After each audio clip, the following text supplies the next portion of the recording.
Hello everyone, मैं प्रदीप कुमार आगाज IAS institute में आप सभी का स्वागत करता हूं। तो आइए आज की इस वीडियो में हम लोग बात करने वाले हैं आंतरिक सुरक्षा।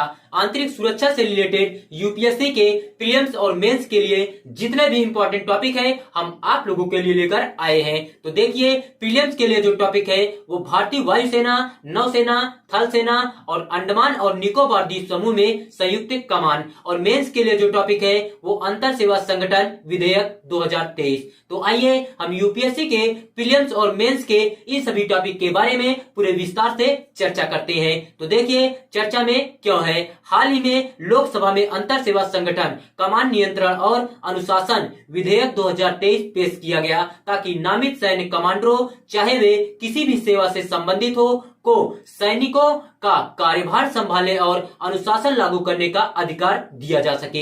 इस विधेयक को एकीकृत अथवा संयुक्त कमांड की स्थापना से पहले पेश किया गया है, जिसके अनुसार सभी संसाधन और सैन्य कर्मी भारतीय थल सेना, नौसेना और भारतीय वायुसेना के एकल 3 स्टार रैंक वाले जनरल के परिचालन नियंत्रण में होंगे। प्रमुख बिंदु क्या है, आइए जानते हैं। इस प्रणाली में 5 संयुक्त सेवा कमान पश्चिमी, पूर्वी, उत्तरी, समुद्री और वायु रक्षा के शामिल होने की संभावना है। केंद्र सरकार एक अंतर सेवा संगठन का गठन कर सकती है, जिसमें एक संयुक्त सेवा कमान शामिल हो सकती है। यह अंतर सेवा संगठनों के commander in chief officer in command को अनुशासन बनाए रखने एवं थल सेना, नौसेना और वायुसेना के सभी कर्मियों के कर्तव्यों का उचित निर्वहन सुनिश्चित करने में सशक्त बनाएगा। किसी अंतर सेवा संगठन का कमांडर इन चीफ या ऑफिसर इन कमांड ऐसे अंतर सेवा संगठन का प्रमुख होगा। भारतीय सशस्त्र बलों की वर्तमान व्यवस्था क्या है, आइए समझते हैं। वर्तमान में संबंधित सेवाओं के सैनिक संसद के विभिन्न अधिनियमों द्वारा शासित होते हैं। ये हैं 1957 का नौसेना अधिनियम, 1950 का वायुसेना अधिनियम और 1950 का थल सेना अधिनियम। वर्तमान संयुक्त सेवा व्यवस्था में नौसेना अधिकारी की कमान वाले सैनिक को किसी भी अनुशासनात्मक कार्रवाई के लिए उसकी मूल इकाई में वापस भेजना होगा। नौसेना अधिकारी के पास ऐसे सैनिक के संबंध में प्रशासनिक शक्तियां नहीं है। भारतीय सशस्त्र बलों के पास वर्तमान में 17 कमांड है।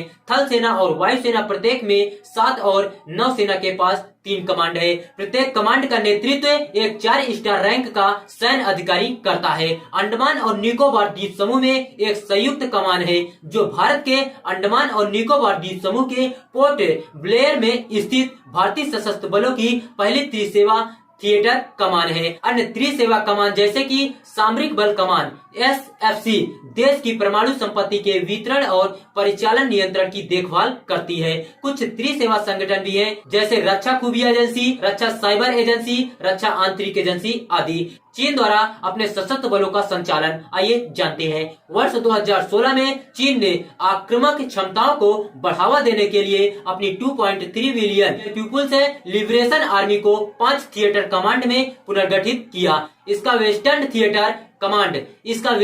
थिएटर कमांड पूर्वी लद्दाख से अरुणाचल प्रदेश तक 3488 किलोमीटर लंबी वास्तविक नियंत्रण रेखा की देखरेख करता है। चीन से लगी उत्तरी सीमाओं हेतु भारत के पास 4 सेनाएं और 3 भारतीय वायुसेना कमांड है। पहल का महत्व क्या है, आइए जानते हैं। यह विधेयक विभिन्न प्रकार के मूर्त लाभों का मार्ग प्रशस्त करेगा, जिसमें त्वरित मामला निपटान, कई कार्रवाइयों से बचकर समय और सार्वजनिक धन की बचत, साथ ही सशस्त्र बलों के कर्मियों के बीच अधिक एकीकरण एवं संयुक्त कौशल शामिल है। तो देखिए, अगर आप लोगों को इसका पीडीएफ चाहिए तो इसका पीडीएफ टेलीग्राम चैनल पर मिल जाएगा। टेलीग्राम चैनल का नाम है आगाज आईएएस इंस्टीट्यूट, और टेलीग्राम चैनल का लिंक हमने डिस्क्रिप्शन में दे दिया है। आप वहां से जाकर टेलीग्राम चैनल को डायरेक्ट विजिट कर सकते हैं और पीडीएफ डाउनलोड कर सकते हैं।